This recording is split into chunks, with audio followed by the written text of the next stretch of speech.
Það sem gerir samfélagið okkar sérstakt í mínum huga þessi vilji fólks til að leggja sitt af mörkum. Hér stutt á milli fólks og ákvarðana og það skapar þessi tækifæri til að byggja upp gott umhverfi fyrir fjölskyldur, atvinnulíf og daglegt líf. Fyrir mig Akureyri ekki bara góður staður til að búa á, heldur samfélag sem skili skýra sýn og ábyrga forystu til að halda áfram að þróast og byggjast upp. Ég vil færa samfélagið okkar í sókn. Það þýðir að við setjum atvinnulíf, húsnæðismál og öfluga hagsmunagæslu í skýran forgang.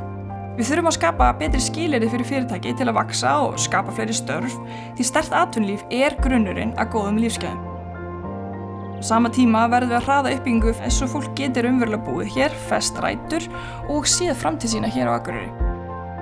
Ég heiti Berglind Ósk, ég leiði lista sjálfstæðismanna á Akureyri og ég óska eftir þínum stuðningi í komandi sveitarstjórnarkosningum í vor.